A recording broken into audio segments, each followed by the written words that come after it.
Magandang habit ang pagtatanim. Mahirap sa umpisa, kagaya nito. Pagkatapos i-rotatil ng aking mister.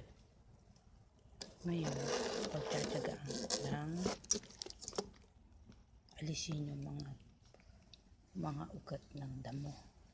Kasi pag yun ang inuna nyo, hindi magiging balakid o sagabal sa paglaki ng pananim. Ngayon, meron ako ditong dalang plastic, clear plastic, para hindi pasukan ang aking kamay ng lupa at hindi dumumi ang kuko. Siyempre, pag lumaki siyang napasok sa katawan nyo ang dumi, kahit sa kuko, maraming kuko at mga lupa, lahat ng lupa ng mikrobyo.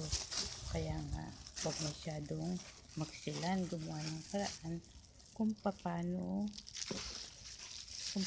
maiiwasan proteksyon. Pati maproteksyonan din ang inyong mga kamay. Dinodouble ko.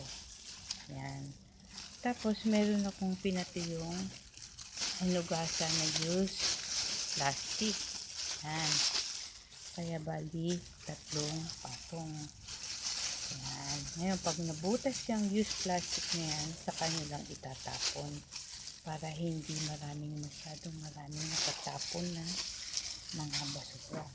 Ngayon, paano ngayon? Ang turo dito sa Clovis, California ng isang tour teacher, habang maliit pa ang damo, inaalis na. Huwag hintayin na lumaki dahil ayaw ni Jesus na matataas ng damo. Ang tawag niya doon, tamad. Kasi sa halip na damo, gulay ang nakatanim, damo. Yan, pagtsatsagaan ko ngayon, turo-turo yan. Kasi ang pagtatanim, gustong-gusto ng mga gulay, ang durog na lupa. Kaya mahalaga ang paggamit ng kalabaw o rototiller.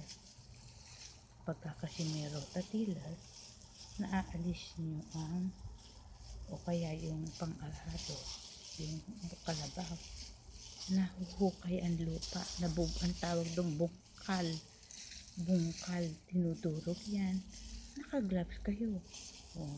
Dentista ako sa Pilipinas, pero ginawa ko rin paminsan-minsan ang habit na pagtatanim.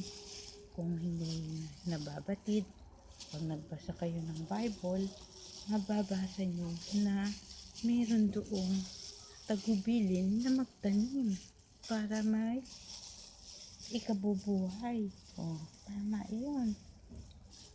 Siyempre, kagaya niyan, mahal ang gasolina. Kung may tanim kayo, doon na kayo sa paso-paso man lang makakakuha ng ipananahog. Lalakas ang inyong mga kasama sa bahay. Yun. Tingnan nyo. Bakit umaasenso ang ibang mga bansa kagaya ng Amerika? Kasi may sila na pagtatanim, naaarawan na kayo, na-exercise pa ang inyong mga kamay. Kagaya yan, pag hindi nyo natanggal yan, tutubo yan. Kaya mapapansin nyo, kung magdamo kami dito, mano-mano, kami lang ang nagdadamo. Kasi pag hindi din naman taon-taon yan, lumalabas ang damo. Pero naiiwasan ng pagdami kung naaalis tong mga ugat na to.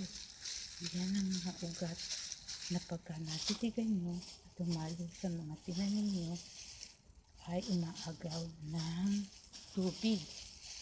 At kung may mga pataba kayong nilalagay dyan, nakukuha rin ng mga ugat ng damo. Sagabal yan. Sagabal yung mga ugat-ugat na yan. Yan din ang mga gustong-gustong kainin ng mga insekto. Pero pag pagtsatsagaan nyo, idurugin, Halimbawa, mas gamit nyo ang inyong kanang kamay. Ang gamitin nyo ay kaliwang kamay kung nananakit. Bakit nagkakaroon ng karamihan ang mga babae ng breast cancer sa bandang kanan? Palagay natin, ang ginagamit nila laging kanan, ang namamaga yung mga nodes sa bandang kilikili. Naaagapan naman yung kung tatapalan yung bandang bukol ng chili brand plaster. Kaso nabibili lang yun dito, specific sa California, USA. Lagi kung napapanood nyo at binabasa nyo ang mga description, minsan meron akong nailagay doon na address kung saan nyo pwede kayong umorder. Dati nakakabili yan sa tindahan sa mga Filipino store sa California. Ngayon wala na. At yung ibang mga gumamit ay nakaligtas sa cancer. Kasi pag pagod kayo, hindi nyo naman kailangan na tapusin ang trabaho sa buong magdamag. Kung ano lang ang kaya ng katawan nyo sa pagtatrabaho, ganun lang, hindi kayo pinupwersa na gawin nyo sa mahabang oras dahil kapag parang pagkain, pag nasobra kayo, magkakasakit kayo. Ganun din sa pagtatrabaho. Ang sobrang pagtatrabaho ay nakapananakit ng katawan.